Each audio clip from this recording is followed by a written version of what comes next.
मी एक आमचं छोटंसं चॅनल आहे, नवीन स्टार्टअप आहे. अच्छा. तर आम्ही नाशिककरांना भेटतोय आणि त्यांच्याबद्दल त्यांच्याशी गप्पा मारतोय, बोलतोय अच्छा. की सध्या वातावरण काय आहे तुम्हाला माहिती आहे. आणि एक तुम्हाला एक नागरिक आणि नाशिककर म्हणून तुम्हाला काय वाटतं की नाशिकमध्ये काय बदल हवेत. नाशिक नगरीमध्ये नवीन लोकांना संधी दिली पाहिजे असं मला वाटतं. वा. नेहमी सतत तेच लोक पुढे चेहरे येत आहे. तर नवीन लोकांसाठी नवीन लोक काहीतरी करतील.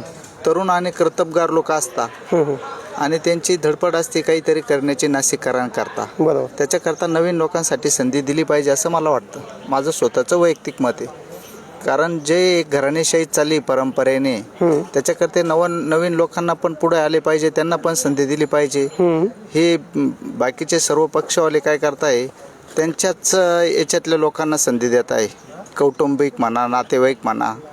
तर बाकीच्या लोकांनी करायचं काय, त्याच्याकरता नवीन लोकांसाठी संधी उपलब्ध करून दिली पाहिजे आणि मतदारांनी पण त्यांच्या पाठीमागं उभं राहिलं पाहिजे असं माझं वैयक्तिक मत आहे. म्हणजे तुम्ही म्हणता की नवीन जे आहे चेहरे त्यांना संधी दिली पाहिजे आणि त्यांच्याकडनं त्यांचं एक ते पुढे आले पाहिजेत.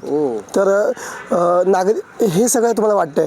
पण जे नवीन चेहरे येतील त्यांच्यामध्ये पण काय क्वालिटीज असल्या पाहिजे की त्यांनी कशा पद्धतीने लोकांसाठी काय केलं पाहिजे किंवा त्यांनी समोर कसं आलं पाहिजे असं तुम्हाला काय वाटतं. त्यांनी याच्याकरता आलं पाहिजे का त्यांच्याकडे कामाची धडपड असल्यामुळंच ते पुढे येणार आहे. आणि त्याच्याकरता ते तरुण असल्याने